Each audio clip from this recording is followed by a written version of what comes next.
Listo. Bien, hoy día tenemos una super sesión. ¿Por qué una super sesión?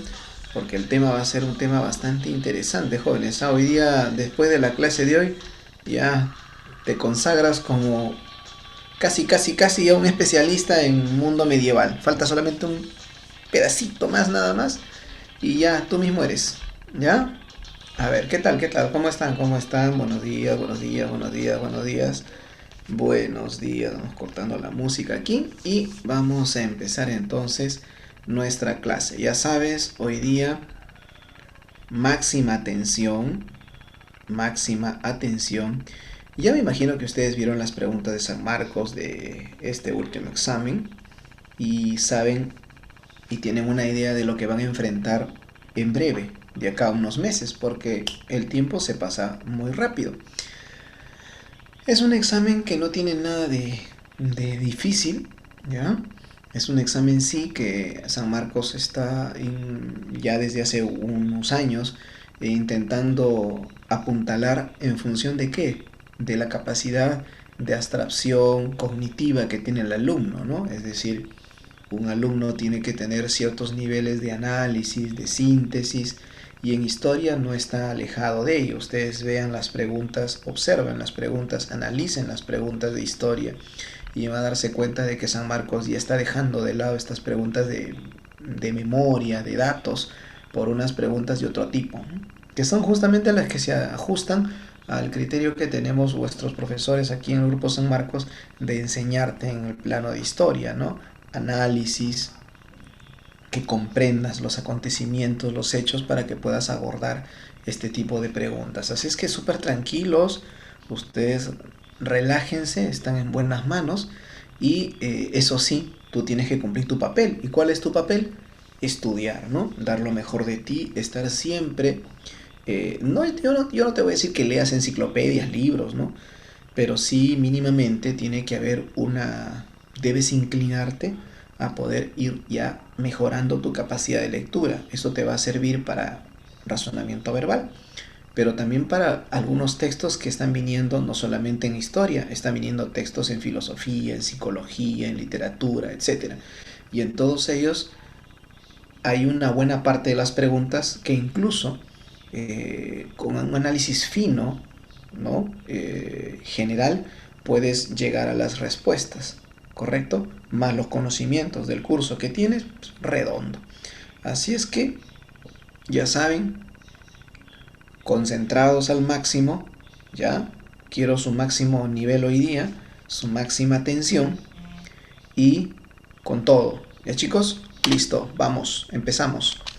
Bien, hoy día vamos a culminar eh, la parte de la Edad Media. ¿Se acuerdan que la Alta Edad Media estábamos viéndola la semana pasada y habíamos visto Imperio Carolingio, Imperio Bizantino, habíamos visto todo, ¿no?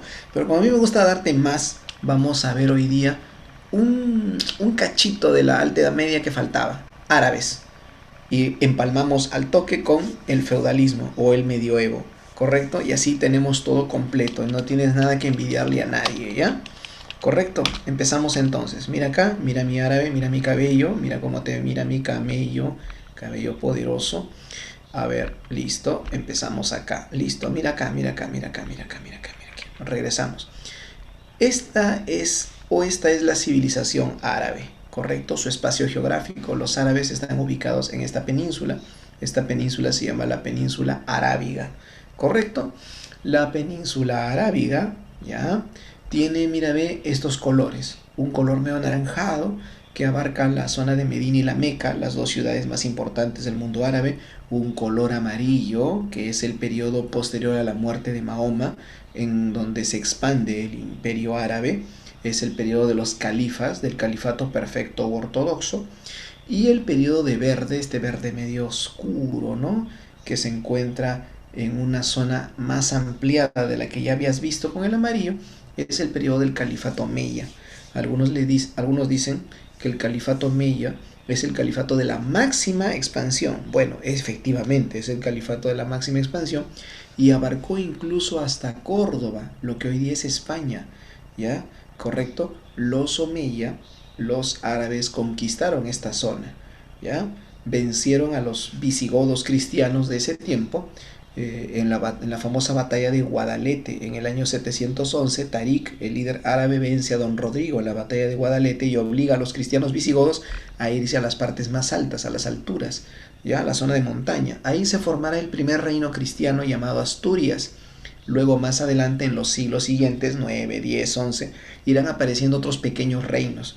Y con el correr del tiempo, estos reinos cristianos irán luchando por recuperar su territorio en lo que se conoce como la Guerra de Reconquista Española, y que culmina en el año de 1500, no, perdón, que culmina en el año de 1492, el mismo año del descubrimiento de América, cuando los reyes católicos, Fernando de Aragón e Isabel de Castilla, tomen la ciudad de Granada nuevamente, ¿no? Expulsando a Boabdil, al último gobernante árabe de la zona de Granada, de esta ciudad, y teniendo que abandonar, ¿no? Teniendo que abandonar Boabdil, Granada, ¿no? La célebre ciudad de Granada. Perfecto.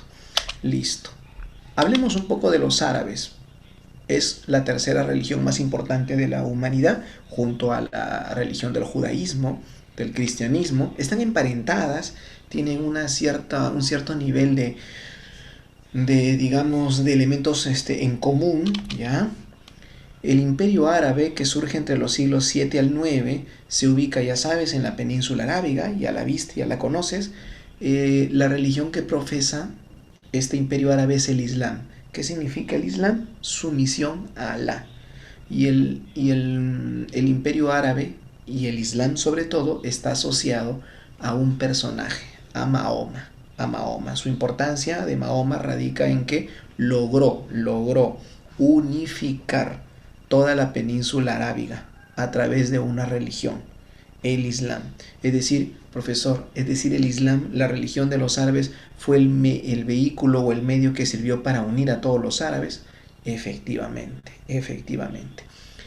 En el año 622, Mahoma, este hombre que empezó a profesar desde el 610, a predicar esta nueva doctrina de carácter monoteísta, tuvo que huir de la ciudad donde él vivía, la Meca, la ciudad sagrada de los árabes. Tuvo que huir hacia otra ciudad llamada Medina. ¿Por qué, profesor? Porque miembros de su tribu, él pertenecía a una tribu llamada los Coreichitas, que eran los cuidadores de los cultos tradicionales, buscaban matarlo. ¿Y por qué buscaban matarlo, profesor? Porque Mahoma había empezado a cuestionar las costumbres de su tribu, y su culto empezaba, y la prédica empezaba de él a ser un tanto incómoda para su tribu, y empezaba a ganar adeptos, Entonces se confabula un complot para asesinarlo, y para evitar justamente ello, Mahoma huye de la Meca a la ciudad de Medina, conocida después como la ciudad del profeta, o también llamada Yatreb. Huye en el año 622. A ese hecho, a la huida de Mahoma de la ciudad de la Meca a Medina, se le conoce como la Égira, y marca el inicio de la era musulmán. Así como, por ejemplo, el nacimiento de Jesús para los cristianos marca el inicio de la era cristiana, para los árabes lo es la Égira. ¿Ya?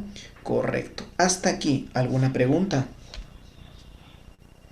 Hasta aquí, ¿alguna pregunta? ¿Todo bien? ¿Todo bene? ¿Todo bene? Listo. Muy bien. Perfecto. ¿Qué más tenemos? Bueno. Lo que tenemos también es de que va a pasar lo siguiente. Por cierto, ¿cómo era, profesor, el mundo de los árabes antes de Mahoma? A la época premahometana se le llama.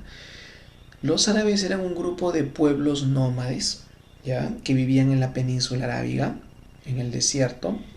Estaban viviendo de manera desperdigada, en constantes conflictos, peleas, ¿no? Enfrentamientos. Había un elemento en común que sí los unía, que era el peregrinaje o la llegada de ellos hacia la Meca, la ciudad sagrada de los árabes. ¿Y por qué esta ciudad era sagrada? Esta ciudad era sagrada. ¿Por qué? Porque allí en esta ciudad existía una piedra de color negro, ¿no? Esta piedra de color negro se llamaba ¿cómo? Esta piedra de color negro se llamaba la Kaaba. ¿Ya? Se dice que era un meteorito, ¿no? Pero los árabes decían de que esta piedra era de este color porque la maldad o el corazón malo de los hombres la habían vuelto así. La maldad de los hombres habían convertido esta piedra en negra.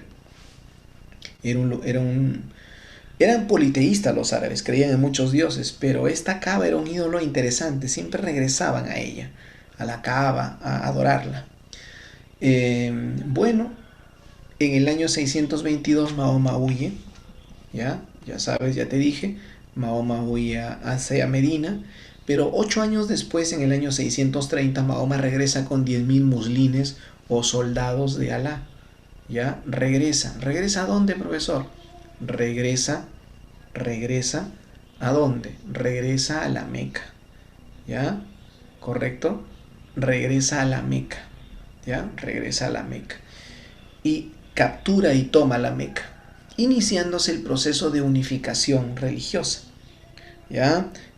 Mahoma empieza a predicar de manera más fuerte, su prédica tiene eco en muchas tribus, los árabes se convierten al Islam, pero lastimosamente para Mahoma y para los árabes en el año 632 Mahoma fallece y los sucesores de Mahoma, que son hombres que serán líderes militares, políticos y religiosos, se van a llamar los califas, y por eso después de la muerte de Mahoma se dice que se instauran los califatos, ¿no? Que van a estar liderados por califas. Estos van a ser líderes militares, religiosos y políticos, ¿ya? La economía del mundo árabe giraba en torno al comercio, fundamentalmente el comercio de caravanas, que se hacía mediante la vía terrestre y en algunas oportunidades por la vía también marítima, ¿ya? Y los califatos luego de la muerte de Mahoma van a ser tres: el califato perfecto o ortodoxo, el califato de la máxima expansión, que es el omeya, y el califato abasí o abasida. Y cada califato tiene una capital. El califato perfecto o ortodoxo tiene como capital la ciudad de Medina, el califato omeya la ciudad de Damasco y el califato abasí la ciudad de Bagdad, ¿ya? Estos son los tres califatos que existen en el mundo árabe. Correcto, listo, muy bien. A ver, one moment. Listo. Ahí lo tienes. Entonces en el año 622 Mahoma escapa de la Meca en la Égira, va a Medina y se van a dar estos tres califatos. Mira, el califato perfecto ortodoxo, su muerte de Mahoma. Mira todos los territorios que abarca: Palestina, Mesopotamia, Siria, Egipto. El califato media de la máxima expansión, mira, ve, ¿no? La India, el norte del África, la península arábiga, etc. Y el califato abasí, que es el periodo ya de la crisis, es el periodo de la desintegración, es el periodo de la decadencia. Sin embargo, a pesar de ello, hay una especie digamos, de periodo de cierta prosperidad en el plano cultural, ¿no? En las letras, en los cuentos, en el caso del califato abasí, ¿ya? Este es el califato. Estos son los califas del califato perfecto ortodoxo. Y esto, mira, ve y observa, es el territorio que los árabes van a ir poco a poco conquistando. Mira, ve. Ahí está. Estos van a ser los reinos taifas y arriba van a estar los reinos cristianos, que van a todavía ser más reducidos. Recuerda que te dije de que el primer reino cristiano que se forma, ¿cuál es? El reino de Asturias, profesor. Claro. Y ahí se inicia la guerra de reconquista, ¿ya? Y en ese contexto del siglo IX, X, XI, en ese contexto de la guerra de reconquista, los españoles conquistando nuevamente sus territorios, arrebatándoles tierras a los árabes para expulsarlos, es que aparece la figura de Ruy Díaz de Vivar, el Cid campeador, ¿no? El cantar del mío Cid es de ese periodo, de ese momento, ¿ya? ¿Correcto? Listo, muy bien. A ver, ya. A ver, ¿qué me preguntan por aquí? Tarará. También sirve la tierra del profeta. Meca. Tierra del profeta. ¿Cómo? No entiendo. A ver, a la Meca se le llama también la tierra del profeta. La Meca es la ciudad. Bueno, depende, pues, ¿no? Si se están refiriendo a la tierra donde nace, sí. A la tierra donde es oriundo, sí. Pero la ciudad del profeta, que es el nombre con que se le conoce a Yatreb, por si acaso, ¿no? Huilpilco, a ver, no es necesario saber cómo. Para, bueno, como cultura general, si quieres, ¿no? Ahí hay un montón de, ¿cómo se llama esto? De biografías en internet que puedes ver, hay libros también. Sí, todo es válido, ¿no? No hay ningún problema. Lo que sí no te van a preguntar es eso en un examen de admisión. Uh-huh. Pero después, si quieres saber más de su vida, de qué comía, cómo se vestía, qué personalidad tenía y todo, hay libros de biografías de esos personajes, ¿no? En la historia. Listo. ¿Cómo es la organización política musulmana? ¿Ya? Califa, visir, emir, cadí, diwan. ¿Quién es el califa? La máxima autoridad. ¿Quién es el visir? El primer ministro. El emir, el gobernador de una provincia. El cadí, un juez. Y el diwan, el tesorero real.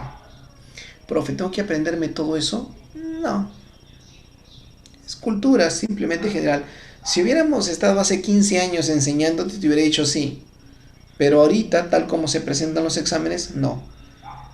No para San Marcos. Sí para Villarreal, por ejemplo. En Villarreal sí todavía preguntan esto. Pero por cultura general es mejor saberlo, en cierta medida. ¿Por qué? Porque si en San Marcos viene una pregunta relacionada, por ejemplo, a la descripción de un visir y tú no sabes su nombre, entonces vas a tener problemas. Así es que es mejor, como cultura general, manejar algunos nombres claves. ¿Ya? Mahoma. Ya sabes quién es, el máximo profeta.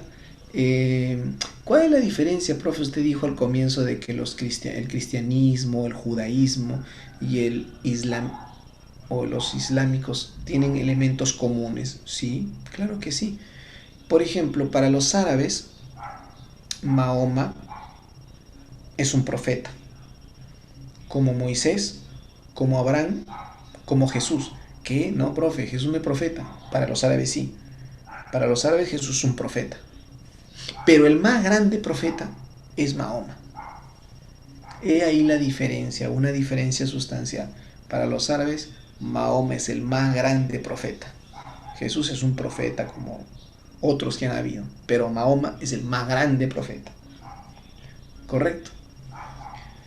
Muy bien, para los cristianos Jesús no es un profeta, es el Hijo de Dios, ¿no? Hecho carne, hombre, etc. Ya pasan los pecados, ya ese es un planteamiento. Así, son planteamientos tangenciales, tienen, ¿no?, roces, tienen algunos elementos en común, etc. O un elemento también que los une. Los árabes se decían ser ismaelitas. ¿Ismaelitas, profesor? Sí, descendientes de Ismael. ¿Y quién es Ismael, profesor? El hijo de Abraham con Agar. ¿Abraham? ¿Abraham no es de los judíos, profe? Que Ismael... aguanta, profe. Me está diciendo de que los hebreos y los árabes son, sí, ajá, son semitas de un mismo tronco cultural. Profe, pero si se odian, ese es otro tema. Pero son semitas, tienen el mismo origen. En la tradición bíblica, por ejemplo, los semitas, en este caso los ismaelitas, los descendientes de Ismael son los árabes. Los árabes se hacían llamar ismaelitas. ¿Por qué? Porque ellos decían descendientes de Ismael. ¿Quién era Ismael? El hijo de Abraham con su esclava Agar. ¿Se acuerdan ustedes que en la tradición bíblica se habla de que no podía tener hijos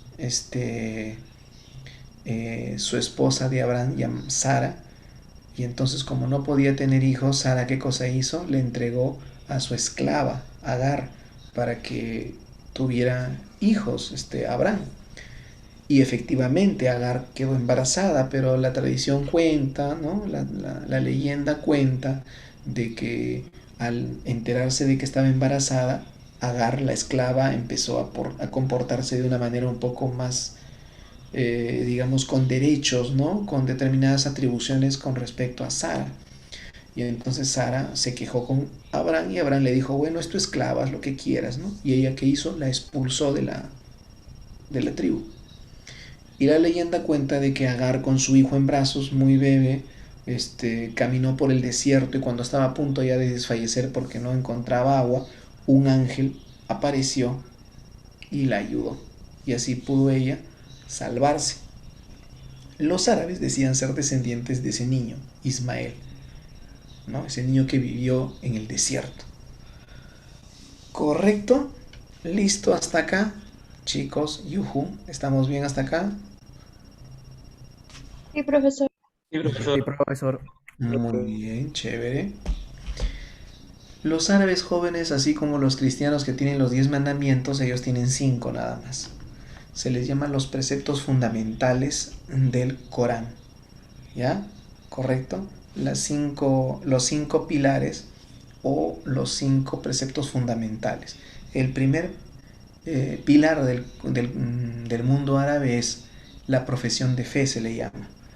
Plantea la idea de creer en Alá, el único Dios, y en Mahoma, su profeta. O sea, primero. Segundo, rezar 5 veces al día. ¿Correcto? Tercero, ayunar en el mes del Ramadán. Cuarto, dar limosna, el llamado zakat. Y quinto, peregrinar, aunque sea una vez en toda tu vida, a la Meca, al lugar sagrado. Y por otro lado, un libro sagrado que van a tener los árabes es el Corán. El libro sagrado de los árabes va a ser el Corán. Y el Corán como libro sagrado de los árabes es muy importante. Este libro de los árabes, el Corán, se va a caracterizar ¿por qué?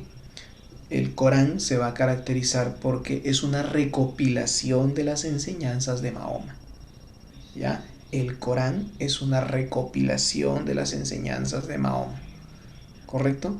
El Corán no es un libro escrito por Mahoma. Cuidado con eso. El Corán es una recopilación. Las personas recopilaron las enseñanzas de Mahoma y las juntaron en este libro llamado el Corán. Muy bien. El aporte cultural de los árabes en lengua, muchas palabras que hasta ahora usamos, ojalá, almohada, amarillo, alfombra, almacén, aduana. ¿Y por qué usamos esas palabras, profesor? ¿Acaso nosotros tenemos algo que ver con los árabes? Sí y no.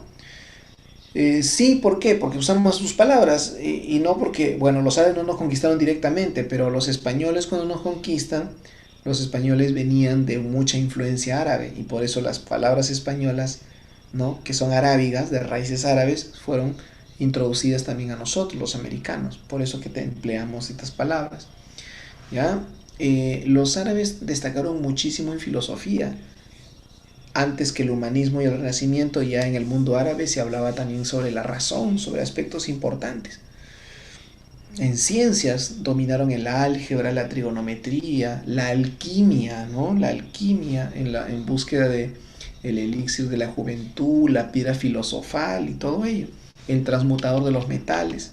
Y en cuanto a arquitectura, bueno, en cuanto a arquitectura podríamos decir que los templos árabes se caracterizaron porque nunca retrataron imágenes ni de Dios, o sea, Alá, ni de Mahoma. Eso estaba prohibido.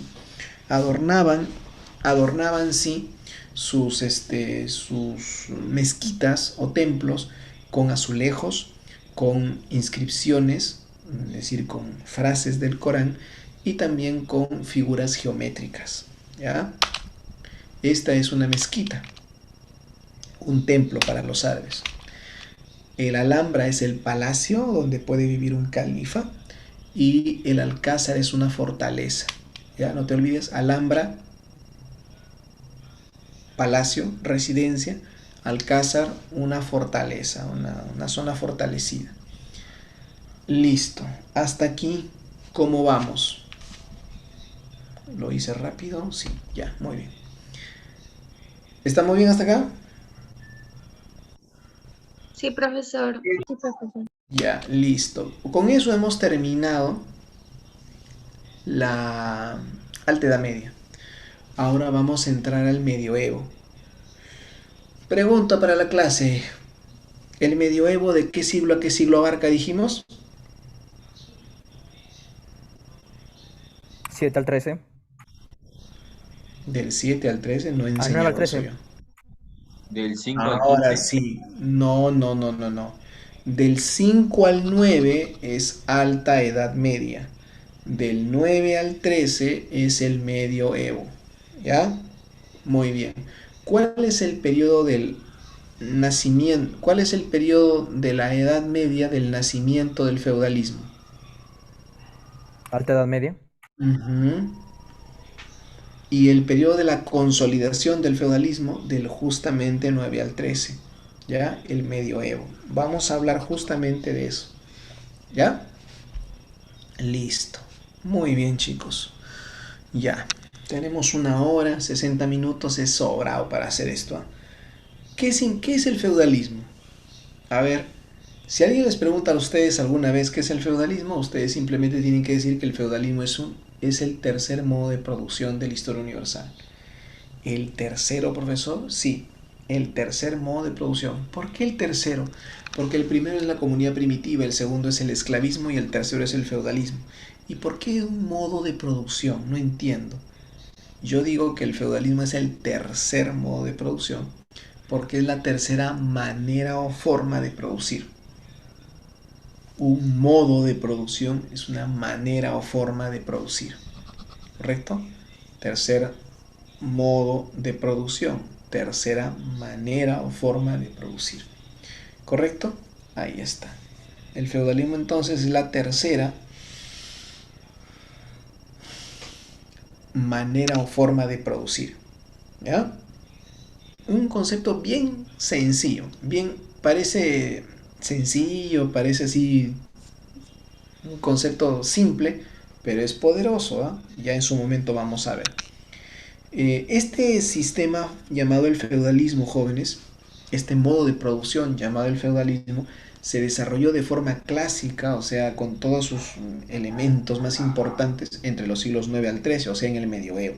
Eso ya lo sabes tú.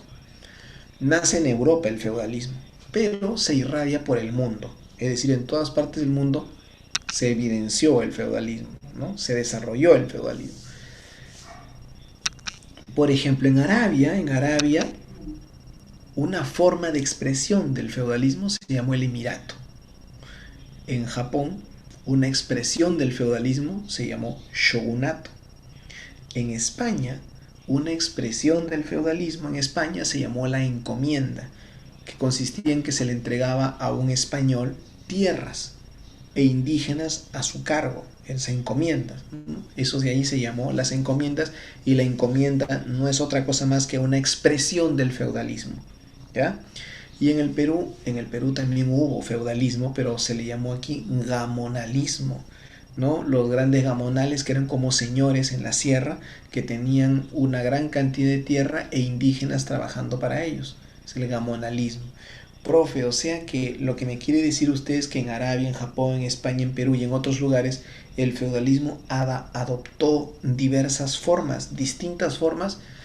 Sí, tenían características similares a las del feudalismo, pero obviamente pues la realidad obliga a que en cada lugar el feudalismo adquiera características propias. Nunca el feudalismo se expresa igual en todos los lugares. Siempre tiene elementos distintos, diferentes. ¿Se entiende lo que estoy hablando, jóvenes? Sí, profesor. Seguro, seguro. ¿Me están entendiendo? Ya, muy bien. Ya. No tienen preguntas, ¿no? Listo. Jóvenes, pregunto, ¿cuál fue la primera institución de corte feudal que se instaló en América?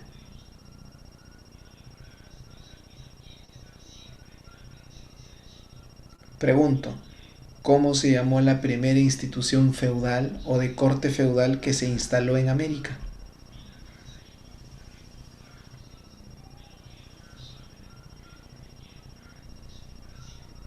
Muy bien, Valky. Excelente. Muy bien, Escobar.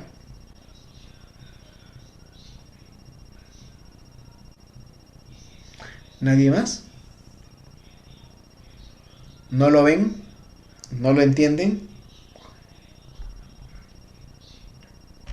No han entendido entonces, pues. ¿Qué he dicho?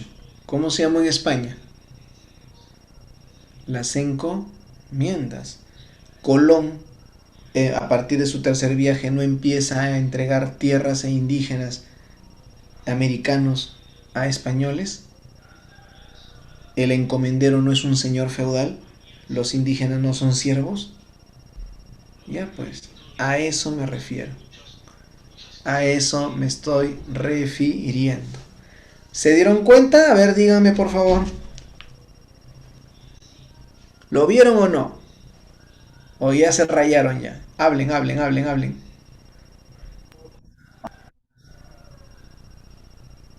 ¿Se dieron cuenta?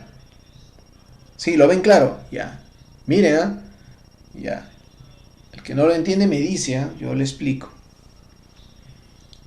Bien. Ah, ya. A ver. Lo que pasa, mi estimado alumno, es de que la encomienda, ¿en qué consiste? En la entrega de tierras y hombres a un español. En América, ¿no? En América se le entrega. Acá en el Perú, por ejemplo, ¿quiénes eran los encomenderos?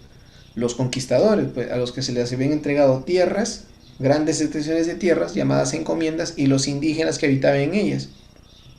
Entonces, ¿qué cosa era el español? Un señor feudal.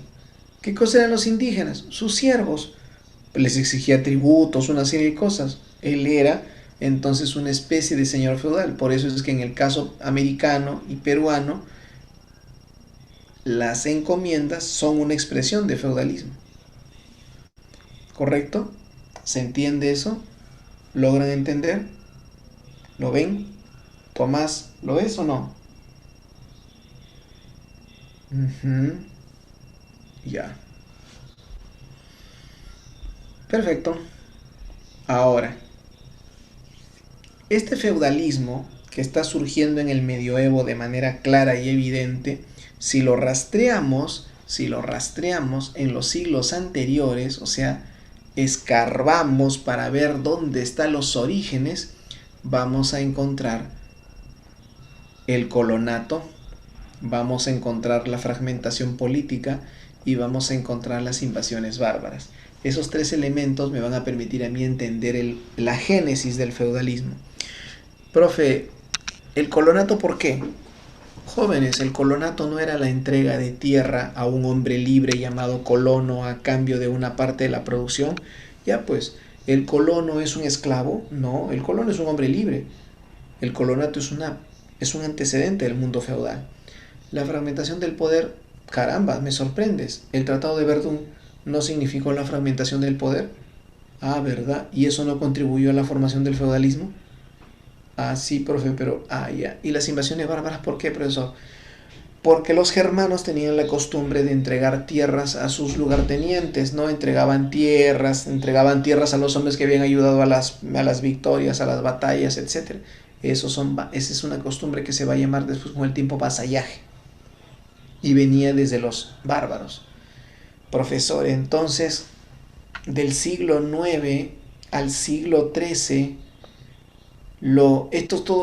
todos estos elementos que usted me está diciendo están ayudando a la formación del sistema feudal. Claro, pues el colonato, el vasallaje bárbaro, la necesidad de protección, la segunda oleada de los vikingos o bárbaros, la liberación de esclavos y la desintegración del imperio carolingio. Todos estos elementos van a permitir que cuando lleguemos al siglo IX, X, XI veamos un sistema que muchos conocen con el nombre de feudalismo.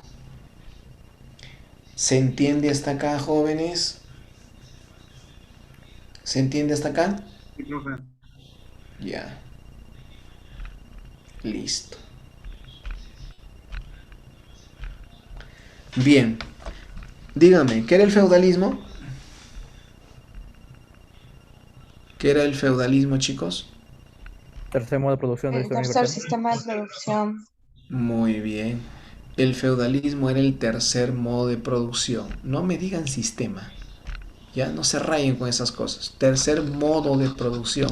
Tercera manera o forma de producir. ¿Correcto? Y este tercer modo de producción, esta tercera manera o forma de producir se caracteriza porque tiene un tipo de relaciones. ¿Cómo? Sí. relaciones serviles. Profe, ¿qué es eso? Son las relaciones que se establecen entre el señor feudal versus el siervo. Y la otra son las relaciones vasalláticas,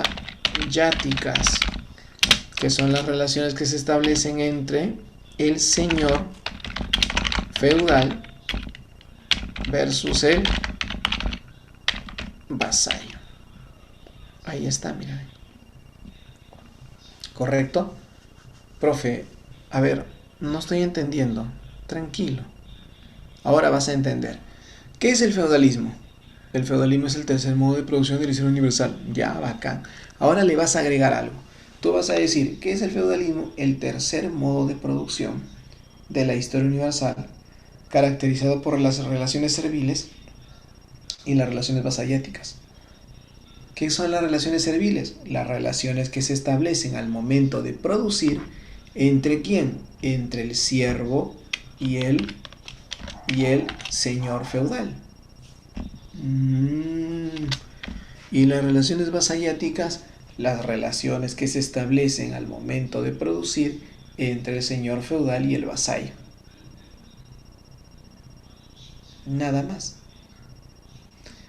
Si te preguntan otra vez qué es el feudalismo, tú sabes que es el tercer modo de producción. Pero como suena muy,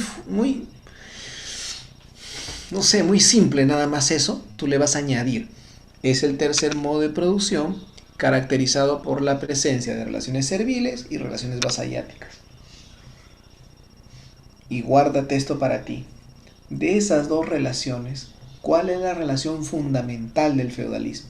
¿Cuál es la relación esencial del feudalismo? ¿Cuál es la relación que hace que se vea el feudalismo? Sin esa relación es bien difícil que se diera el feudalismo.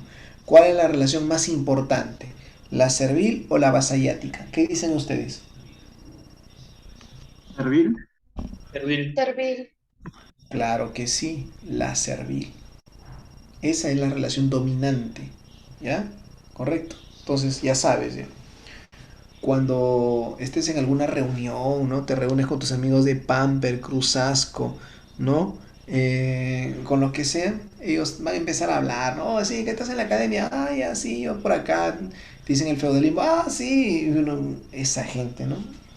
Esa gente que cuando tú le dices, ah, sí, yo estoy así, al toque, ah, sí, pucha, es un tema fácil, ¿eh? Feudalismo, claro, sistema económico, social, político, ideológico, que surge en Europa entre los siglos tal, un florazo mete, ¿no? Ni sabe lo que dice, ¿ya? Pero él lo dice, lo repite, ¿no? Lo ha escuchado ahí, lo aprendió así, ¿ya? Y para ti, ¿qué es el feudalismo? Te preguntan, ¿no? Tú, sencillo, perfil bajo, ¿no? Tú le dices, ah, ya, el tercer modo de producción de la historia universal, ¿no? Y te va a mirar sorprendido, ¿no? Modo de producción, no, para mí es un sistema económico, social, político. Por eso, un tercer modo de producción, y ya como quiere que le digas más, tú le dices, ¿no? Es el tercer modo de producción de la historia universal, caracterizado por dos tipos de relaciones, las relaciones serviles y las relaciones vasalláticas. Y ahí elevaste un poquito más tu power, ¿ya? ¿Qué es eso? También te enseñan esa cosa. Ya, sí, fácil, ¿no? Ya cuando diga eso, ya tú le dices, fácil, ahora vas a ver. Y le preguntas, sí, ¿no? Oye, y verdad, hablando del mundo feudal, ¿cuál crees tú que sea la relación social fundamental en el feudalismo? Te voy a ayudar, ¿la relación servil o la relación vasallática? Y 10-1 que te va a decir la relación vasallática. Y ahí lo revientas tú. Ahí sí ya te vuelves malo, ¿ya? Lo mandas a leer. Ya sabes que, mira, no has entendido entonces la esencia del mundo feudal, ni del feudalismo, ¿no? O quizás sí lo entendiste, pero no te enseñaron bien, ya le dices, o sea, tú no eres el problema es el quien te enseñó, ya, para que no seas malo, ya. Y le dices, pues, la relación servil, ¿no?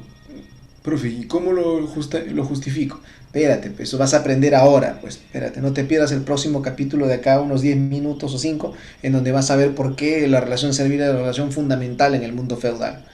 Ya aprendiste ya que hay dos tipos de relaciones y que de esos dos tipos de relaciones, las relaciones serviles son las relaciones fundamentales. ¿Ya? ¿Correcto? Ya sabes, ¿ah? Pero esto nunca lo hagas con el ánimo de tú, porque hay gente así que le encanta figurar. O sea, son unos frustrados que nunca han figurado en nada y quieren figurar así, ya para que el mundo que sepa que tú sabes. No, no, jamás. Los que más saben son los que no están calladitos, los que no hacen alarde, los que siempre escuchan, los que siempre analizan, ¿no? ¿Correcto? ¿Ya? Y los que siempre te explican las cosas de manera sencilla, ¿ya? Y acuérdense siempre, si ustedes quieren aprender, lo mejor que se hace para aprender, ¿qué cosa es? Enseñar. Si aprendiste un poquito tú más, le enseñas a tu compañero que sabe un poco menos de ello, ¿no? Y nunca con ánimo de superioridad, sino metiéndote en la cabeza de que cuando tú le enseñas a él, también estás aprendiendo nuevas cosas. Y vas a aprender algo de lo que él te va a preguntar y de lo que él te va a decir. ¿Correcto? Esa es la mejor manera de aprender. Así, tu aprendizaje nunca va a acabar. Siempre va a ser un aprendizaje continuo y siempre vas a estar tú abierto a poder aprender más cosas. El presuntuoso, el presumido, ese piensa que sabe y se pone una tabla acá en el cerebro, porque como piensa que ya lo sabe todo, él ya no está para aprender, él está para enseñar. No es pues, porque el aprendizaje es siempre infinito, el conocimiento nunca se acaba, siempre hay nuevas cosas que aprender, así es que uno siempre está aprendiendo, ¿correcto? Muy bien, entonces ya sabes, ¿correcto? Listo, tú tranquilo, hermano. Pero eso sí, si alguna vez te topas con esta gente así, eso sí, implacables al final, ¿eh? Con todo le vas. Y ahí le demuestras tu power, ¿ya? Porque ya, pues, o sea, uno es tranquilo, bueno, pero ya cuando quieren, pues ya, pues, ¿qué vas a hacer? Ya, pues ya, él está pidiendo, pide a gritos que le des su china, ya, dale, pues dale, duro, duro, duro. Así, así, muy bien.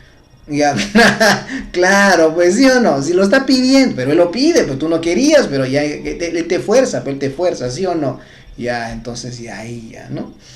Una chiquita nada más, así, hasta que salgan los negritos con su, así, ya, hasta ahí nada más, ya suficiente, ya aprende, así no aprende ya con eso, ya es masoquista, ya es masoquista. Listo, entonces ya sabes, ¿ah? Sencillo, ¿qué es el feudalismo? El tercer modo de producción de la historia universal. Hay gente así que te dice, ay, ¿por qué tercer modo por qué modo de producción? Bueno, le dicen modo de producción porque ¿qué es modo?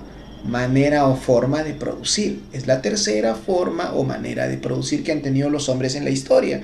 La primera fue la comunidad primitiva, la segunda fue el esclavismo, tercera el feudalismo. ¿Y por qué se caracteriza? Pero otra cosa, o sea, una cosa más elaborada, es muy simple. Ah, ya. Bueno, el feudalismo está caracterizado por las relaciones serviles y vasalláticas, ¿no? Y si sigue, ya ahí sí, ya ahí con todo, ya por malo, ya está, listo, muy bien. Entonces ya aprendiste, mira, ya sabes, ¿ah? Ya está. Muy bien, ya hemos visto esto, mira, ve, el feudalismo entonces está caracterizado. ¿Cómo se forma el feudalismo? Entre los siglos 9 y 13 el feudalismo ya está formado. Acá agarra fuerza, se hace más evidente porque se ha producido todos estos elementos, ¿no? El vasallaje bárbaro, la aparición del colonato, la segunda oleada bárbara, la necesidad de protección que tienen las personas, la liberación de los esclavos y la desintegración del imperio carolingio. Esto lo expliqué, ¿no, chicos? Esto de acá que he encerrado, lo estoy encerrando otra vez, ¿no? Hace ratito lo expliqué, ¿no? ¿O no? Háblame. Dime. ¿Lo expliqué esto de acá hace ratito? ¡Yuhu! Habla. ¿Sí o no? Esto de acá. Lo había explicado, ¿no? Hace rato lo encerré también en círculos y lo expliqué, ¿no? ¿O no? Dime de una vez. No. No. Ya. Pensé que como estoy enseñando, ya. Ya. Dime. Casi cometo un error. Entonces, miren, ve. Miren acá. Entonces, miren aquí. Entre los siglos 9 al 13, tú sabes que el feudalismo se expresa de una manera más clara, ¿no? ¿Y por qué se expresa de una manera más clara? Porque desde el siglo V, chicos, desde el siglo V, el feudalismo ya se está formando como profesor a través del colonato. ¿Qué era el colonato? surge en el Imperio Romano y consistía en el arrendamiento de la tierra, la entrega de tierra a un hombre libre para que éste produjera y una parte se quedaba con él, el colonato. Otro elemento que va a crear condiciones para la aparición del feudalismo es ¿qué cosa? La fragmentación política. ¿Y eso qué significa, profesor? Cuando se firma el Tratado de Verdún, ¿te acuerdas? Se fragmenta el poder, aparece la poliarquía, eso es la fragmentación política. Eso contribuye, acrecienta, da condiciones para la aparición del feudalismo. Las invasiones bárbaras, ¿por qué, profesor? Porque los germanos tienen la costumbre de entregar tierras a sus guerreros. Eso se llama el vasallaje bárbaro. Y todos estos elementos están contribuyendo a generar las condiciones para la aparición del feudalismo. El feudalismo no aparece de un día para otro. No es que ayer éramos esclavistas y hoy día amanecimos feudales. No es así. Es un proceso que se va formando lentamente en centurias, o sea, en siglos o en décadas, ¿ya? De manera bastante imperceptible. Mira, ve acá. Entonces, mira, ve, con el colonato y la crisis de Roma, más la liberación de los esclavos, los colonos, por ejemplo, la necesidad de protección ante las invasiones bárbaras, los campesinos buscan protección, un señor de la guerra lo protege, pero a cambio le pide y le exige pago de impuestos y también que trabaje tu tierra. Se está creando lazos de dependencia. Cuando un señor no jura fidelidad a otro más poderoso, ahí se está produciendo lo del vasallaje bárbaro. Cuando los bárbaros por segunda vez, en su segunda oleada con los vikingos a la cabeza ingresan, generan todavía mayor ruralización de la economía. Si a eso le sumas que se está produciendo la desintegración del imperio carolingio y con esto la fragmentación del poder político, hay un conjunto de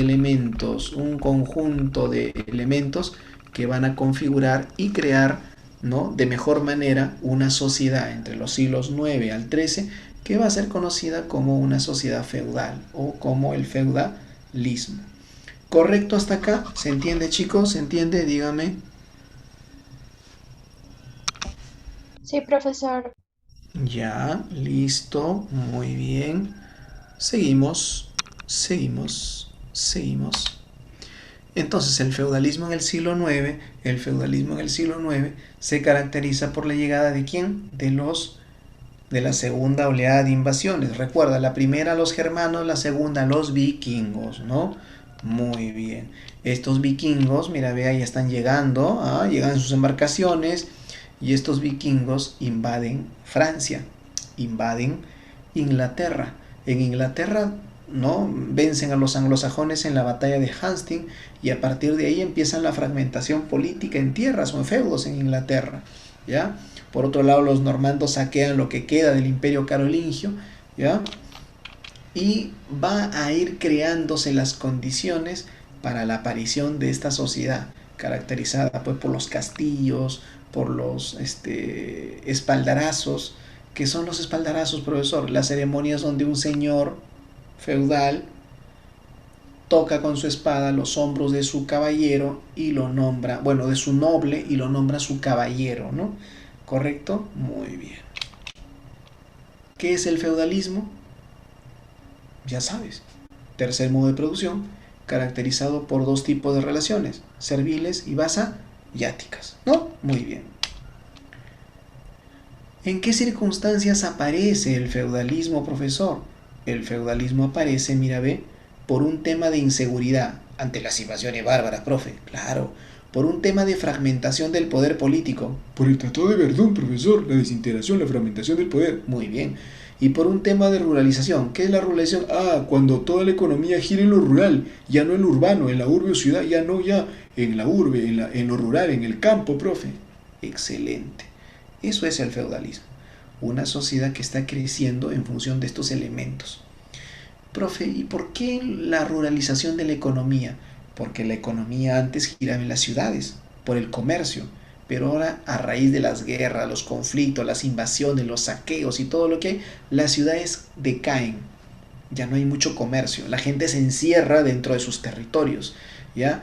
La economía se ruraliza y el comercio se contrae. muy poco comercio en este tiempo. ¿Correcto? ¿Correcto? Listo. Hasta aquí. ¿Vamos bien? Hasta aquí. ¿Estamos bien? Sí, profesor. Ya. ¿Vamos bien? Ya, chicos, miren, ¿ah?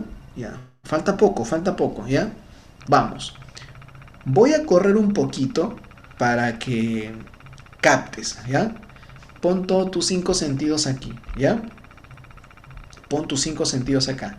Si en algún momento te pierdes, por favor, micro, ¿ya? Profe, un ratito, más despacio.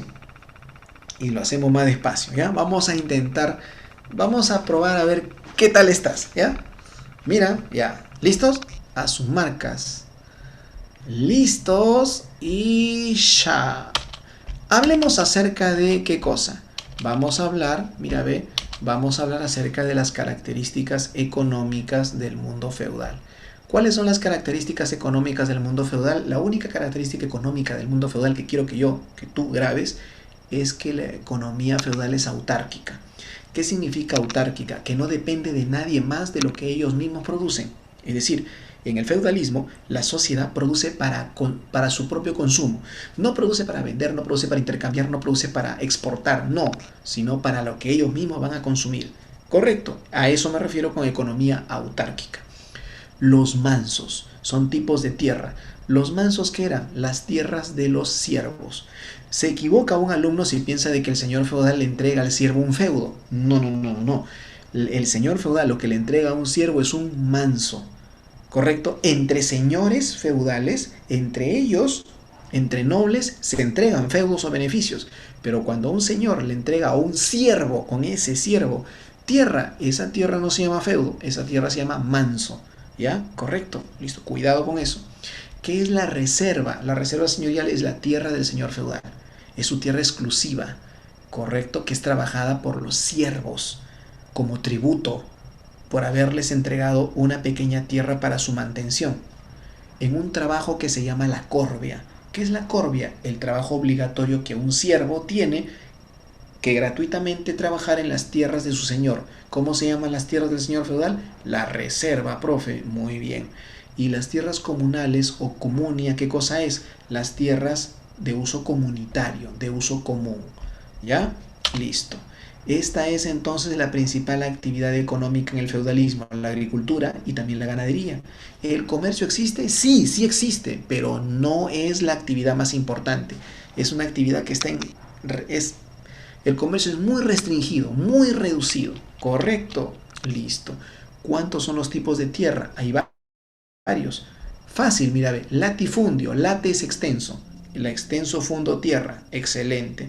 Y por lo tanto en contraposición está el minifundio, y el minifundio es la pequeña extensión de tierra, bacán. ¿Qué era la reserva? Ya sabes tú, la reserva es la tierra de quién, la tierra de quién habla, la tierra de quién es la reserva.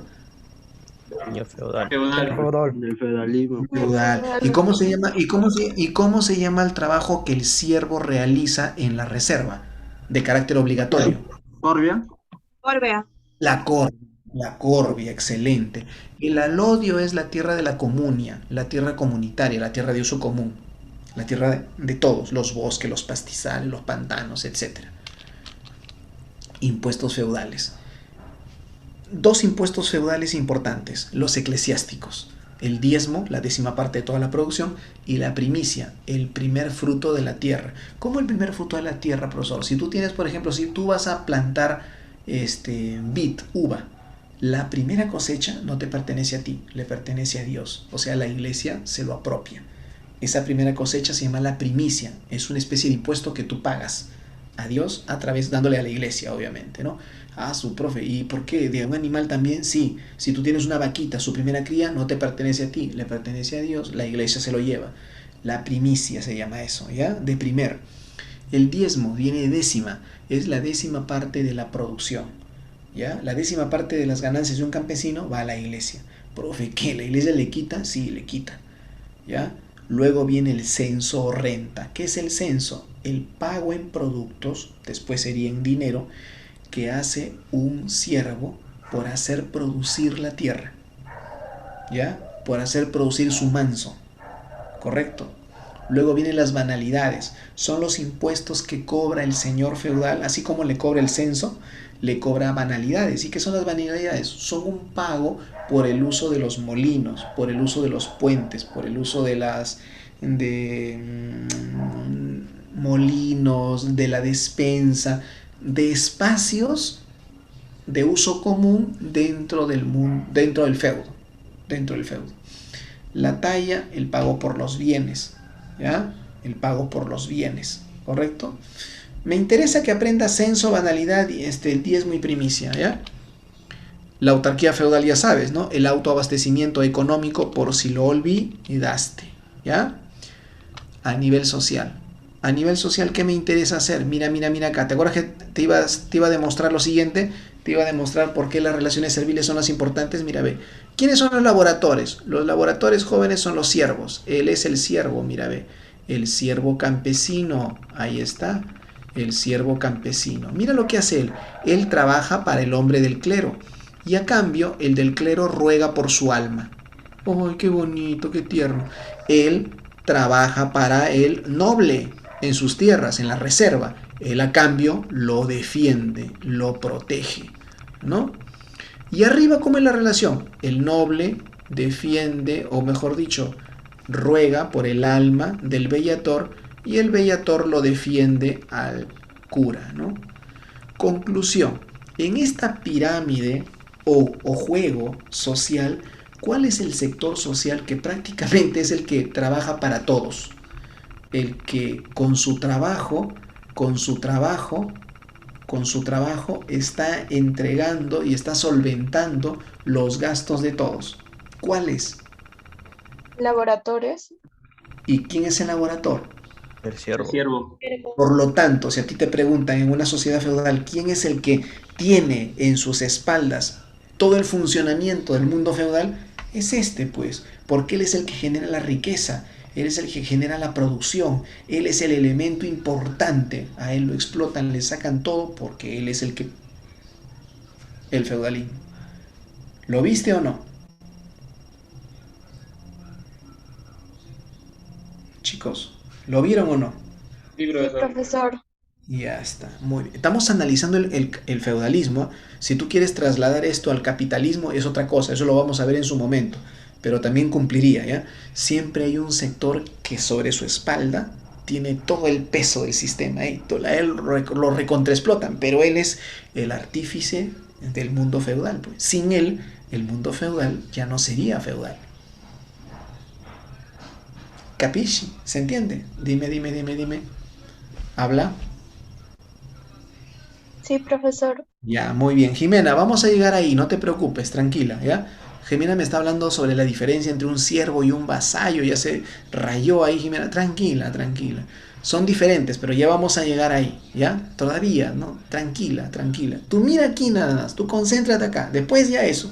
Si es que en el transcurso de lo que vamos a explicar, yo no te explico eso y tú no, y te quedas con esa duda, me la vuelves a plantear, pero vamos a llegar ahorita, sino que no quiero irme muy adelante, eso todavía está más adelante, ¿ya?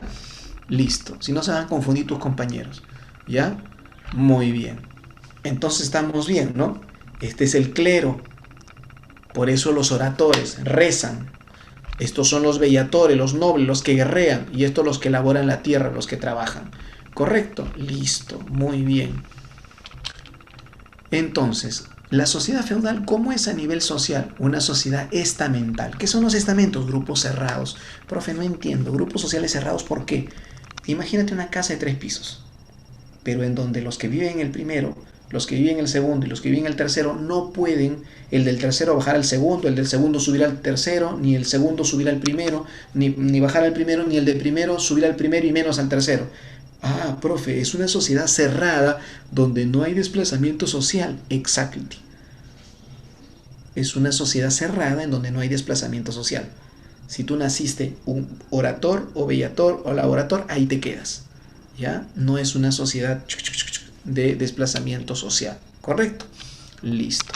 Profe, ¿y a nivel social habían pugnas, luchas? Claro que sí. Constantemente habían luchas entre los que dominaban, los señores, contra los que eran dominados, los siervos o campesinos. habían momentos críticos de crisis en donde se enfrentaban. La Jacquerie en Francia, que es un levantamiento campesino, el levantamiento de William Wallace, ¿no?, en Escocia, Thomas Müntzer en Alemania en el siglo XVI. Es decir, hubieron un montón de levantamientos campesinos, claro que sí. Y esos levantamientos campesinos no eran otra cosa más que la expresión de esa lucha entre los señores feudales y los siervos campesinos, ¿correcto? A nivel político no existe la monarquía. ¿Cómo, profesor? Sí. La monarquía es una centralización del poder en la figura de uno solo, mono uno. En el feudalismo no hay eso. En el feudalismo hay la poliarquía. ¿Qué es poli? Muchos centros de poder. ¿Por qué, profesor? Porque en el mundo feudal, cada señor feudal es dueño de su feudo. Es como un pequeño soberano en su feudo. Es como un pequeño rey en su feudo. Y nadie se mete ahí. Él es la máxima autoridad económica, social, política, judicial en su feudo. ¿Correcto? Él es la máxima autoridad. Por eso es que en el feudalismo no se habla de ¿qué? No se habla de un gobierno centralizado, sino se habla de un gobierno fragmentado. Poliarquía. ¿Se entendió, chicos? ¿Se entiende? Por favor, díganme. Hablen. Ya, listo, muy bien, perfecto, seguimos. La poliarquía, muchos amos o muchos señores feudales. Poliarquía viene de la palabra primes inter pares. Él es el primero entre los iguales, ¿ya? ¿Correcto? Muy bien, es la poliarquía. Y en el feudalismo hay un elemento importantísimo. ¿Y cuál es ese elemento importantísimo, jóvenes? La vida cristiana. A nivel cultural, una característica, ya vimos las características económicas, características sociales, características políticas, y ahora vamos a ver las características ideológicas o culturales. Hay una institución en el mundo feudal que es la que se encarga del control ¿de qué? Del control ideológico de la población.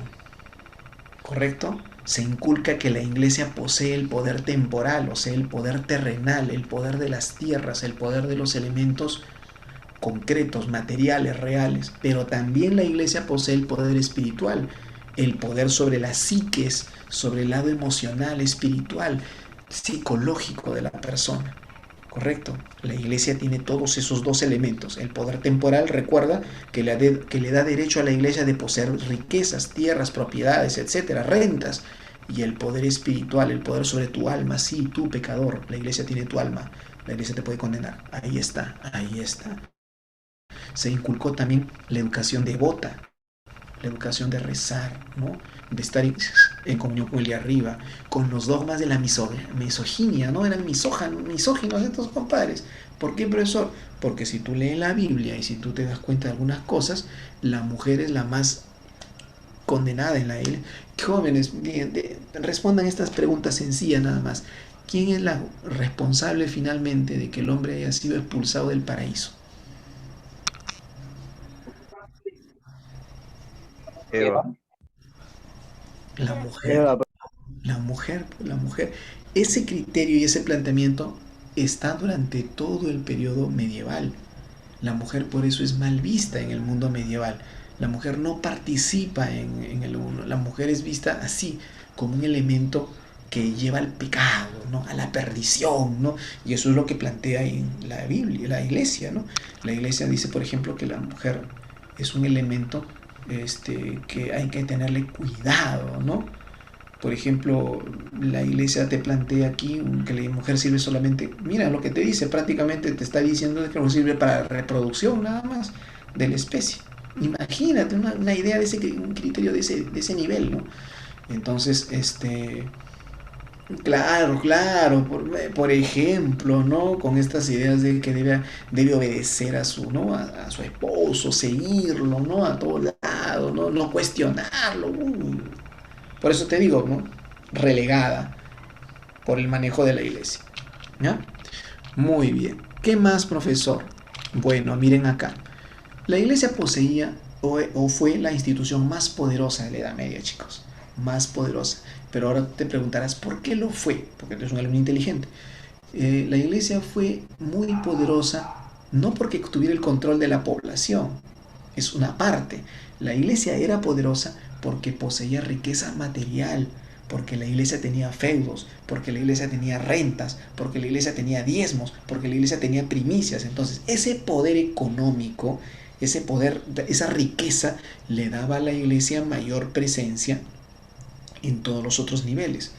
Y por eso la iglesia tenía el poder también ideológico, porque controlaba la educación, controlaba las universidades, en los monasterios se educaba a la población y atemorizaba a la población con el tribunal de la Santa Inquisición. Ah, pecador, te llegaba la Inquisición y ya sabes cómo te atrapaba la Inquisición y lo que te hacía, ¿no? Profe, sí, torturaba. No, la iglesia jamás torturó. No. Profe, pero yo he visto en la Inquisición ya que lo jalaba. No, falso. Lo que tú has visto es un proceso de purificación del alma. La iglesia purifica a través del dolor. El dolor es un elemento purificador como el fuego. Así que cuando ellos quemaban, no estaban quemando a la persona, la estaban purificando. Cuando ellos no torturaban, según tus palabras, no torturaban, ellos estaban purificando, porque el dolor purifica para ellos, un elemento purificador, ¿no? Muy bien, ya está, ya, pero así lo decían, pues, ¿no? Ya saben, amén, hermano, ya, muy bien. Y a nivel cultural, profesor, ¿qué había en la iglesia? Los bardos, los trovadores, los que recitaban poemas, cantaban versos, contaban historias, recorrían los territorios, eran llevados a las cortes, a los castillos, deleitaban a los nobles, etcétera, ¿no? Una vida bastante de este tipo había, ¿no? Y estos son los elementos y obligaciones del mundo feudal, chicos. ¿Cuáles son los elementos del mundo feudal? Y acá viene la pregunta que la pequeña me estaba haciendo, ¿no? La pequeña me estaba haciendo una pregunta. Muy bien, ¿no? La pequeña me estaba diciendo, profesor, no entendía bien cómo era esto del vasallo, del siervo. Acá, pequeña, acá. Máxima atención. Mira acá. Te vas a volver una experta tú, mira, ve. ¿Quién es el señor feudal? Todos ustedes ya saben, es la máxima autoridad, profesor, es el soberano, el que gobierna en todo el feudo, la máxima autoridad económica, social, política, ideológica, todos los niveles. Claro, efectivamente, todos los niveles, económico, social, político, judicial, era el juez, todo era su profe, sí, el máximo soberano. Esto te quedó clarito, ¿sí o no? Muy bien. Jóvenes, ¿y el feudo qué es? Profe, muchos de ustedes piensan que el feudo es la tierra, ¿no?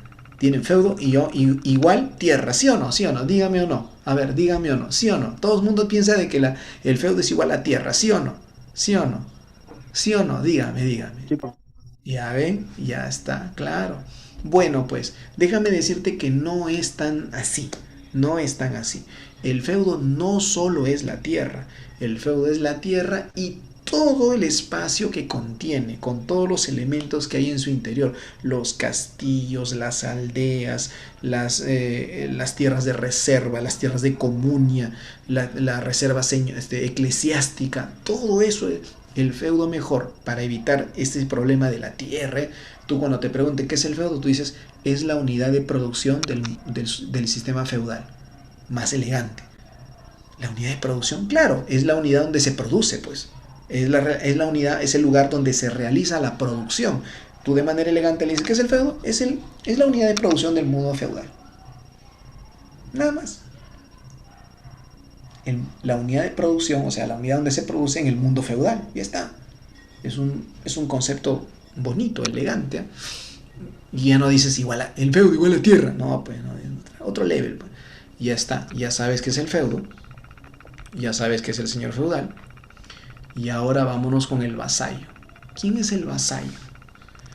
El vasallo es un noble, jóvenes, es un noble que en comparación a un señor está en menor rango. ¿Correcto? Y por lo tanto, por estar subordinado a él, se vuelve su vasallo. No entiendo, profe. Ya. De otra manera. Mira acá. El vasallo es un señor feudal. ¿Ah? Sí. El vasallo es un señor feudal que se pone al servicio de otro señor feudal más poderoso. Y como se pone al servicio de otro señor feudal más poderoso, tú no vas a decir él es el SF1 y él es el SF2, ¿sí o no? Sino tú le vas a decir el que tiene más poder es el señor feudal y el que tiene menos poder es el vasallo. Se ha convertido en su vasallo. Ejemplo 3. Ejemplo 3. Por ejemplo, el señor feudal de Ceres, es el vasallo del señor feudal de Vitarte. ¿La viste? El señor feudal de Ceres es el señor feudal de Vitarte. ¿Correcto? Otro.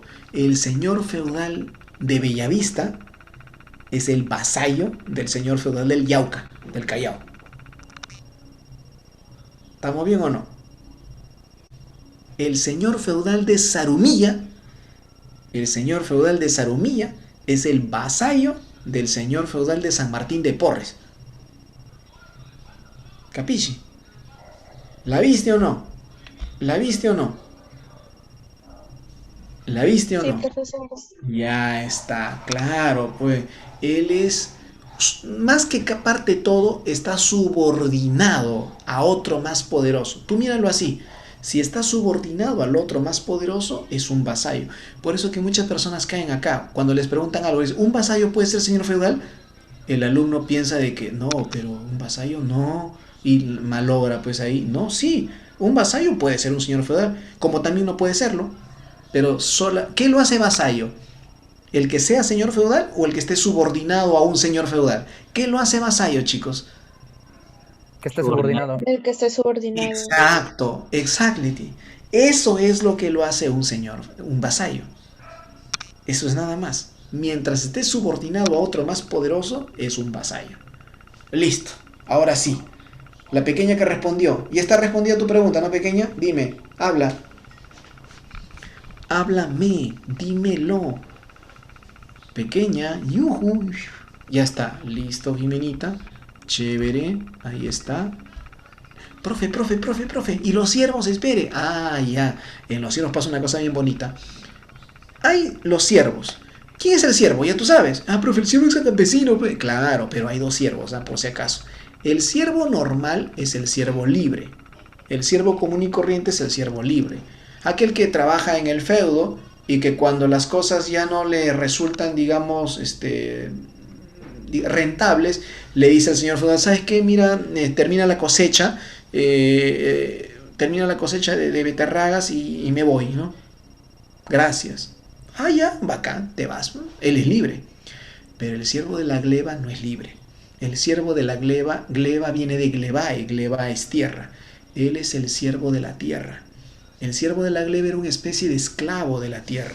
Estaba atado a la tierra, pegado a la tierra. Si se vendía el feudo, si se regalaba el feudo, se regalaba y salía con todo y siervo. Son como las piedras de tu jardín. Si tú vendes tu terreno, las piedras de tu jardín no van a decir, me voy, y se van, ¿no? No, se quedan ahí, ¿no? Son parte de. ¿Me entendieron? Es la diferencia entre un siervo de la gleba y un siervo libre, por si acaso, ¿ya? ¿Correcto? Ahora, vamos a ver obligaciones. Mira acá. ¿Cuáles son las obligaciones que tiene el vasallo ante su señor? No te olvides de esto. El auxilium y el concilium. ¿Qué es el auxilium? Escúchame, si el señor feudal de Vitarte se va a una guerra con el señor feudal de Chosica, sus vasallos tienen que ir a la guerra con él. Ceres, ¿no? Toda la gente, ahí todos, ¿no? Con él. Si el señor feudal del Callao se va a la guerra con el señor feudal de Ancón, todos sus vasallos, ¿no? Bellavista, ¿no? Carmela Legua, todos van con él, ¿no? ¿Me entienden? Ese es el auxilium, ayuda militar. Concilium, el consejo. Voy a ir a la guerra, entonces llamo ¿a quién? Voy a ir a la guerra y llamo a mis vasallos, ¿no? Oye, vamos a ir a la guerra con el señor feudal de Ancón. ¿Qué dicen, chicos? ¿La hacemos o no? No, mira que el Ancón tiene más gente, no superan el número, no la hacemos, señor. Ese es el concilium, el consejo. Le están dando un consejo. Y también se da ayuda económica. Cuando el señor feudal es capturado, tu señor es capturado, chanchita para rescatarlo, el rescate. el rescate del señor, o si no regalos cuando sus hijos se casan. ¿Y el señor qué le da al vasallo? ¿Le da algo, profe? ¿Cómo que no le va a dar? El señor le da al vasallo. Oye, profe, ¿cómo que sí? Sí, le da, espérate, le da protección. Protección. ¿Por qué? Imagínate, el señor feudal de Ceres es atacado constantemente por el señor feudal de Agustín, del Agustín. Entonces el señor feudal de Vítarte tiene que protegerlo, pues. ¿Qué cosa? Es su señor, pues, ¿sí o no? Claro, le da también feudos. Cuando van a la guerra, le puede regalar tierras, ¿no? En una ceremonia llamada investidura, el señor feudal le entrega tierras a su vasallo. Te entrego las tierras te entrego el feudo de, no sé, de Santa Anita, ¿no? Imagínate, ¿no? Por haber participado en la guerra. Ahí está. Entonces, estos son los derechos que tienen tanto, o las obligaciones que tienen unos y otros, ¿ya? Mira acá. Esto ya lo vimos. Acá está. Capta. Mételo en tu cerebro. Estas son las relaciones serviles y vasalláticas, ¿ya? ¿Qué es la relación servil? La relación que se establece entre el siervo y el señor. ¿Qué le da el siervo? Pago de impuestos, pago de renta, y también le entrega a su novia. ¿Cómo, profesor? Sí, el señor puede exigirle la primera noche. O sea, un siervo se casa y la primera noche, antes de que el siervo toque a su esposa, la primera noche, el señor feudal yace con ella y derrama sus bendiciones en ese matrimonio. Eso es el derecho de la pernada. El derecho de la pernada, ¿ya? Eso se llama el derecho de la pernada o la prima nocte. ¿Ustedes lo han visto, chicos? ¿Ustedes lo han visto? Claro que sí. Lo han visto en una película llamada Corazón Valiente. ¿Se acuerdan que vieron Corazón Valiente? ¿Se acuerdan que vieron de William Wallace? ¡Libertad! ¿Se acuerdan o no? ¿Han visto William Wallace? ¿Han visto? Ya, pues ahí se ve la prima nocte. ¿Se acuerdan que estaban en un matrimonio, no? Todos contentos, todos felices, bailando, la novia así de blanco, y llega un señor feudal y se la lleva. Ya, pues está haciendo uso de la prima nocte, el derecho de la pernada. Ah, no la has visto. Hay que verla, tienen que verla. Ya, hoy día tarea, véanla para que puedan repasar el feudalismo, ¿ya? Por favor. Luego, profe, pero no la tengo. Está en YouTube completa, ya está, listo. O si no, aquí está, mira, ve. Cede también un lote de tierra. ¿Quién? El señor feudal le cede un poco de tierra. ¿A quién? Al siervo, ¿no? No te olvides.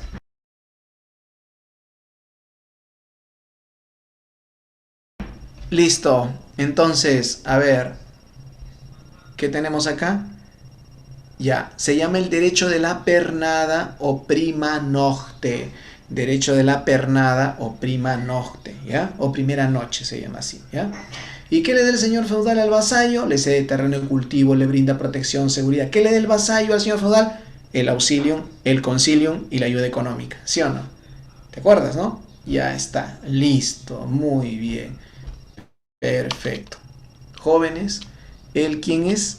Él es el señor feudal. ¿El propietario de quién? El propietario de los... ¿De quién? El propietario de los feudos. Él posee los latifundios, él cobra la renta, ¿no? Etcétera. Él es el señor feudal, ¿correcto? Muy bien. Luego, ¿quién viene? Ya el vasallo ya lo sabes, ¿no? Era un noble que en condición de dependiente de su amo, era un conde, un rey, un obispo, etcétera, ¿no? ¿Qué lo hacía vasallo? ¿Qué lo volvía vasallo? ¿El ser qué cosa? ¿El ser qué cosa? ¿Qué lo volvía vasallo? Subordinado. Subordinado, ¿no? Luego viene ¿quién? El siervo, ¿no? ¿Quién es el siervo? El siervo es el campesino, ¿sí o no? El campesino. Ahí habían dos siervos, ¿no? El siervo libre y el siervo de la gleba. Y luego viene, mira, ve acá. ¿Quién? Este es el feudo. ¿Que no era la tierra, profe? No, por eso te decía, pues. El feudo es el conjunto, es la unidad de producción. En el feudo del castillo, la reserva, el señorío eclesiástico, los bosques, las tierras los comunales, ¿no? El alodio, profe, claro, los mansos, ¿no? Las aldeas, ¿ya? Y acá están los campesinos, mira, ve, llegando, ¿no? Llevando sus tributos hacia su señor. El señor tenía su propio ejército llamado la mesnada, ¿ya? Ahí está. Este es el señorío feudo, propiedad exclusiva del señor, territorial y jurisdiccional, porque él era la máxima autoridad en todo este territorio. ¿Correcto? Listo. ¿Ya? Muy bien. Ahí están los dos tipos de relaciones, ya sabes, serviles y vasalláticas. Muy bien. Y estas dos ceremonias, que tú las conoces muy bien porque todos ustedes la han dado.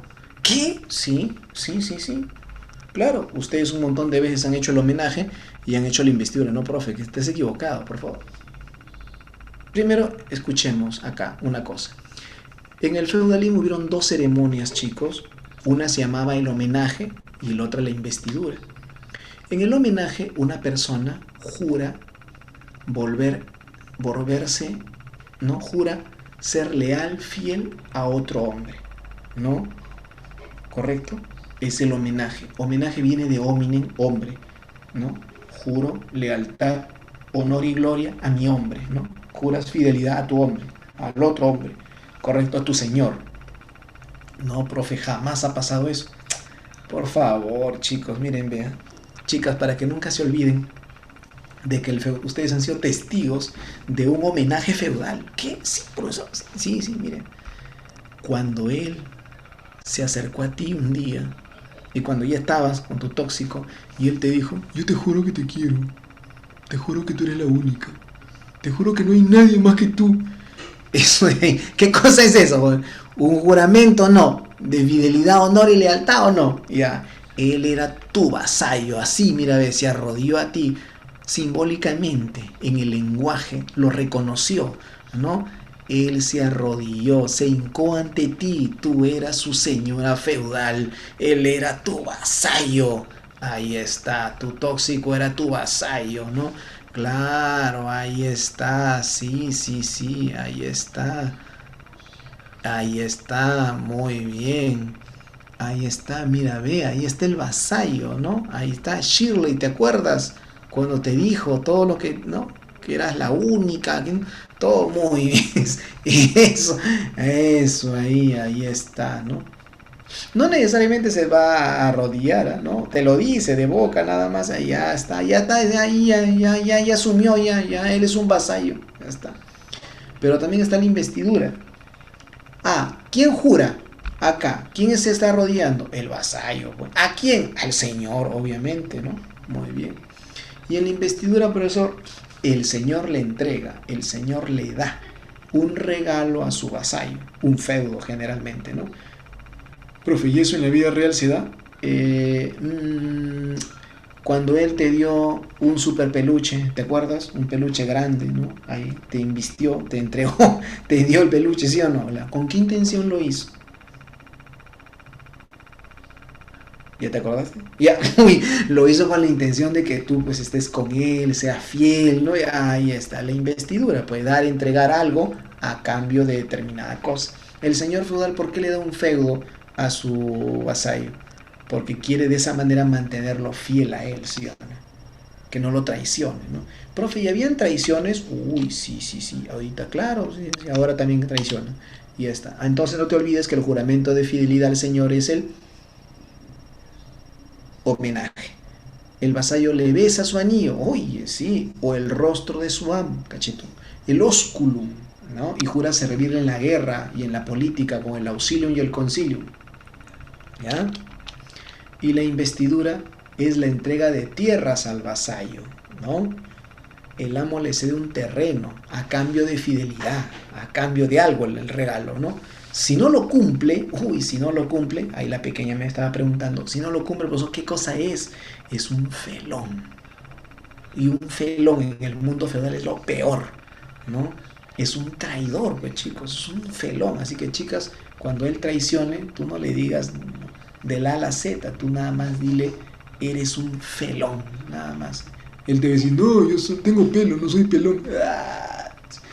Ya, un ladrillazo le meten. No sabe historias universales. Ya, muy bien. Claro, ahí está. Si no le cumplen, claro, pues un felón. ha cometido una felonía, una traición, ha traicionado la confianza depositada. Claro, así es un felón. ¿Ya? En el mundo feudal los felones son lo peor, ¿no? ¿Ya? Correcto, muy bien. Listo. Ya estamos. ¿Estamos bien hasta ahí? Muy bien, chicos. Entonces, todo ha concluido. Ah, no, todavía, profe, todavía. Ah, verdad, nos habíamos olvidado de esta qué cosa, de esta ceremonia que la expliqué al comienzo, cuando un noble, ¿no? Que está al servicio de un señor, se convierte en caballero, a esa ceremonia se le llama ¿qué cosa? A esa ceremonia se le llama caballería, ¿correcto? Se le llama caballería. ¿Estamos? Listo, muy bien. Ya está. Muy bien. Su compañero me pregunta sobre el señor feudal. Hay un compañero que me pregunta sobre el señor feudal y me dice esto, ¿no? ¿Qué es el señor feudal? Que hemos dicho es el propietario de los feudos. Tiene poder. Como tiene todo el poder, ejerce el ban o soberanía, o sea, el poder real sobre las cosas que son de su propiedad, ¿no? ¿Ya? ¿Correcto? Ahí está. Soberanía, ¿no? Control, poder total, ¿ya? ¿Listo? Listo, muy bien. Bien, jóvenes, ha terminado entonces nuestra clase de hoy. Espero que hayas aprendido, ahora sí, el mundo feudal. Ya ves que no es nada difícil. Ya ves que ustedes pensaban que esto era recontra difícil, ¿no? Complicado. Ya ven qué sencillo es. Ya sabe la diferencia entre un vasallo, entre un señor. Eso es lo importante. Muchos alumnos piensan de que esto de aquí es sencillo y que solamente es cuestión de grabarse nada más. Pero no, porque después viene una pregunta de este tipo y fulminado. Ya, la caballería, claro, Fara, mira, la caballería era una institución medieval que se caracterizaba porque habían 3 órdenes, ¿ya? Para todos va. El paje, escúchame ahora todos, escúchame todos acá porque eso no lo he colocado. El paje, el escudero y el caballero. ¿Correcto? Nuevamente, el paje, el escudero y el caballero. Era como una jerarquía, ¿no? Todas las personas en este mundo feudal, del honor, de la lealtad, querían llegar a ser caballeros, ¿no? Ser caballero te daba un plus, ¿no? Un caché en la sociedad medieval, ¿no? Entonces empezaban como desde muy niños, estando en las cortes o en los castillos de los señores, ayudando, ¿no? En las actividades a los señores. Cuando eran muy niños eran pajes, pero luego después, cuando ya crecían y se iban ejercitando en la guerra, se convertían en escuderos. ¿Quién era el escudero? El que cogía o llevaba el escudo del señor. Cuando el señor iba a un duelo, cuando el señor iba a una guerra, ¿llevaba a quién? Llevaba a su escudero, ¿ya? Y luego el escudero se convertía en caballero cuando su señor lo requería o ya determinaba que él había llegado a un nivel en que podía ser un caballero, ¿no?